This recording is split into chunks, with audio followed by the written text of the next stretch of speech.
The Raven by Edgar Allan Poe.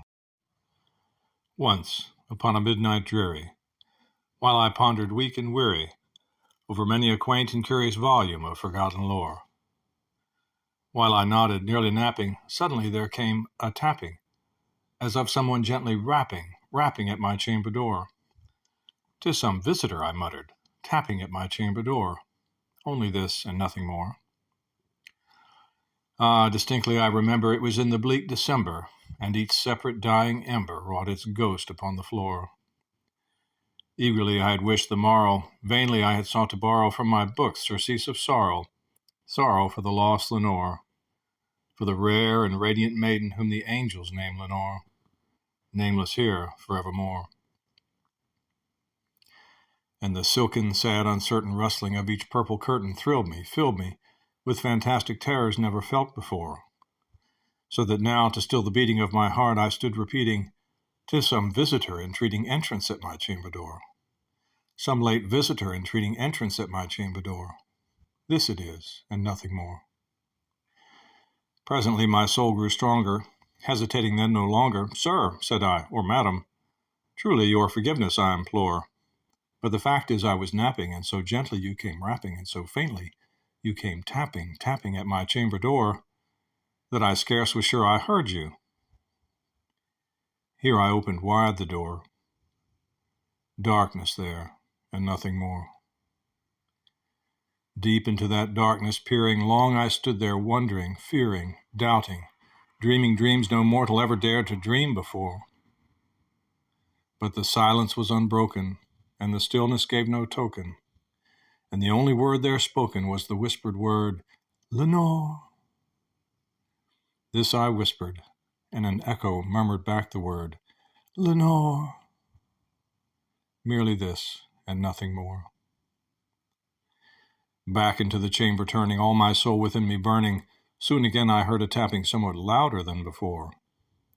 "Surely," said I, "surely that is something at my window lattice. Let me see then what thereat is, and this mystery explore. Let my heart be still a moment, and this mystery explore. 'Tis the wind, and nothing more." Open here I flung the shutter, when with many a flirt and flutter, in there stepped a stately raven of the saintly days of yore.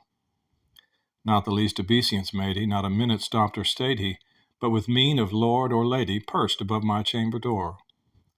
Perched upon a bust of Pallas just above my chamber door. Perched and sat, and nothing more. Then this ebony bird beguiling my sad fancy into smiling by the grave and stern decorum of the countenance it wore.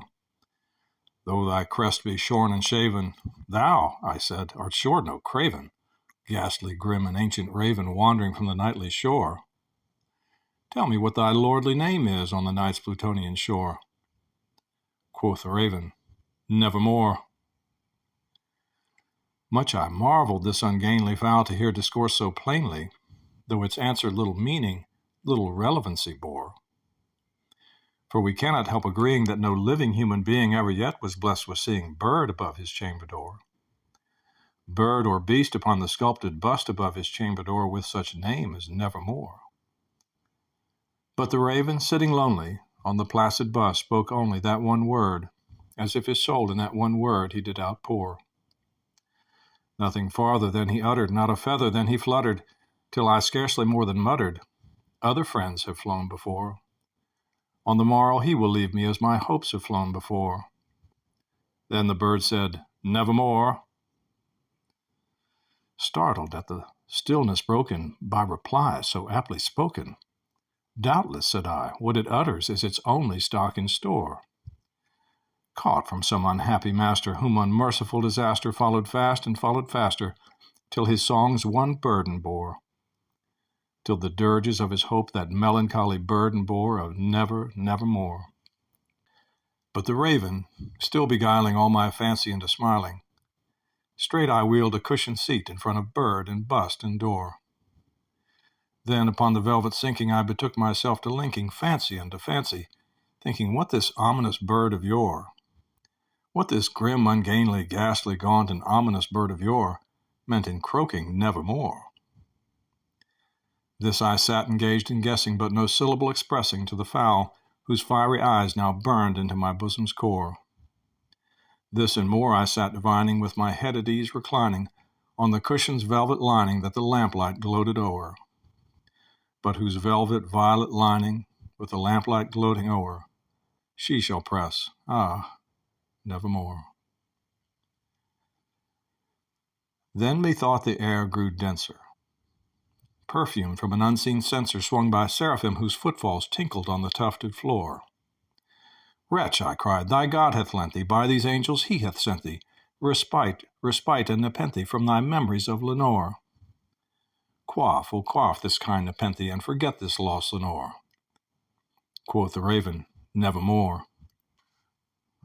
Prophet, said I, thing of evil, prophet still if bird or devil, whether tempter sent or whether tempest tossed thee here ashore, desolate yet all undaunted on this desert land enchanted, on this home by horror haunted, tell me truly, I implore, is there balm in Gilead?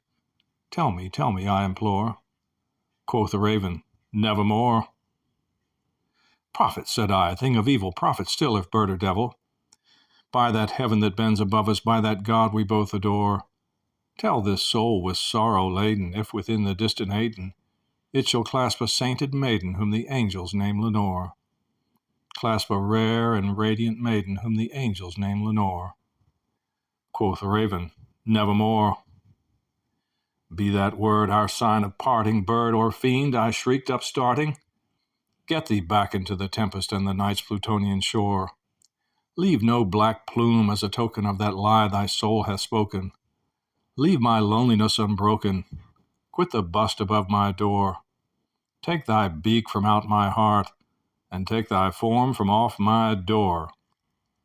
Quoth the raven, nevermore. And the raven, never flitting, still is sitting on the pallid bust of Pallas just above my chamber door, and his eyes have all the seeming of a demon's that is dreaming, and the lamplight o'er him streaming throws his shadow on the floor, and my soul, from out that shadow that lies floating on the floor, shall be lifted nevermore.